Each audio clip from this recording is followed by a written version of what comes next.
The Hitman's Wife's Bodyguard is a sequel to the 2017 action comedy, and in this one, the bodyguard Michael Bryce must continue his friendship with assassin Darius Kincaid as they try to save Darius' wife, Sonia. Bodyguard 2 stars Ryan Reynolds, Salma Hayek, Gary Oldman, Morgan Freeman, Samuel Jackson, Frank Grillo, Antonio Banderas, Tom Hopper, and Richard E. Grant. Which, is insane. It's such a nice big cast, and I'll admit, going into this movie, I was thinking, you know what? I've seen every single one of these actors at the Red Box. I've seen every single one of these actors take a paycheck and do a bad movie. Also, when I think of buddy comedies that have come out recently, like Hobbs and Shaw or Stuber, they just don't have that same grit that I remember from, like, my childhood watching movies that I was probably not allowed to watch, like 48 Hours or something like that. With that said, this was the funniest movie that I have seen in a while. And it's I'm not saying, I'm not blowing smoke. I'm not saying it's a perfect movie, but I really enjoyed Bodyguard 2, The Hitman's Wife's Bodyguard, which is a mouthful, and I think it's done on purpose. It is very convoluted. It doesn't make sense. Don't think about the plot. But you know what? It's one of those movies where, like, unlike the Fast and Furious franchise, it knows exactly what it wants to be.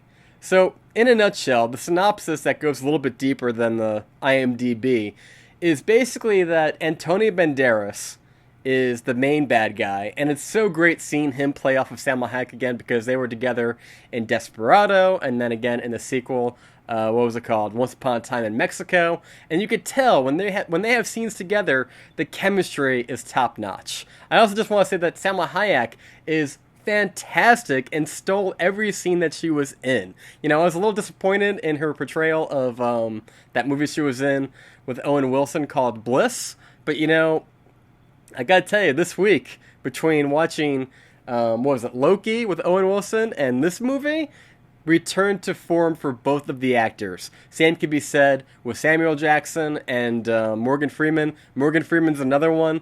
I was really afraid, thinking that, okay, we got Antonio Banderas and we got Morgan Freeman, all these people. It's gonna be like Red 2, or, you know, any other Red Box movie that Morgan Freeman's been putting out. Dolphin Tale 2. Ted 2, you know, it's like that guy even admitted he just does these movies for the paycheck, but this movie is top form. Like I said, Antonio Banderas is a James Bond type villain. He's trying to use this, like, device to steal the electricity from, I think, Italy or Greece. It doesn't matter. He is a Bond villain, and the plot is so convoluted and wonky, but it doesn't matter. What really makes this movie sing is Ryan Reynolds and Samuel Jackson bouncing off each other nonstop. He's doing his Deadpool thing, Samuel Jackson's doing his bad motherfucker thing, and it's everything. It's them at doing exactly what the audience would expect them to do, and doing it incredibly well. I have no doubt that Ryan Reynolds probably has a script writer from Deadpool on who just follows him around, who just kind of like fixes the script a little bit, and maybe he even does it as well. I had so much fun with this movie. You know, we've been living in a post-pandemic world, and we've gotten a lot of dramas lately, a lot of heavy movies that are kind of just, you know, hitting us in the head again.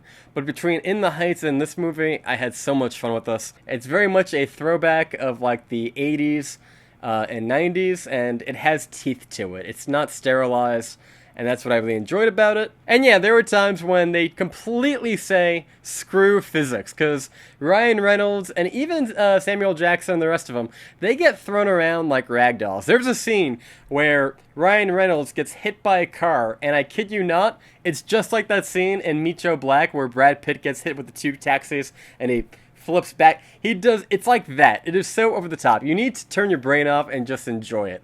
Watching Samuel Jackson just trolling Ryan Reynolds and Salma Hayek, who's doing it just as well. It was great. All the comedy worked. All the jokes, for the most part, landed. And, you know, I don't know. I saw it in IMAX, and it was just a lot of fun, guys. So I would highly recommend it. Don't get hung up on all the explosions. This is very much an 80s action comedy, like Beverly Hills Cop. And it's a hard R. I didn't expect it to be. You know, typically when they make these sequels, it's always like PG-13. They try to keep it safe, but Hitman's Wife's Bodyguard is a lot of fun. Don't miss out on it. I think this is going to be a very popular movie on streaming. It just seems like one of those movies that you would put on Netflix and play in the background because it's watchable. You know, there's certain movies that are just very watchable like that, and they're funny, and I think we all need a laugh right now. That's why I'm going to give The Hitman's Wife's Bodyguard a B+. It is far from being perfect, but it's right down my alley, and it's nice to know that movies like this can still be made in Hollywood, because every buddy movie I've seen lately has been so atrocious. Like I said, Stuber, wasn't a fan of Hobbs and Shaw, which actually has Ryan Reynolds. This movie, I really appreciate it. You know, they have these old school actors from the 90s. They haven't seemed to age. I give them so much credit for being able to come into this movie and do what they do. Fantastic job. Really enjoyed this movie. Like I said, I want to give it higher than a B+. But for the genre that it is, maybe I would. You know, maybe I would give it an A for an 80s action comedy. It's a fun time at the movies. So be sure to go check it out, and be sure to comment down below, what did you think of the Hitman's Wife's Bodyguard? I'm just going to call it Bodyguard too. Be sure to comment down below, and be sure to check out, we have some other early movie reviews right here. And until next time, guys, thank you so much for watching. I've been John, you've been Burned here on Burns Reviews, and we will see you next time. I know this was like a very fluffy review with not a lot of details and grit to it, but it's a very fluffy movie. You know, it's all about, like, there's one scene where they actually say the world's going to end, and I'm like, come on, it's but I can't help but smile watching this movie. You know, it's so much fun. So until next time, guys, thank you so much for watching. I'll see you next time.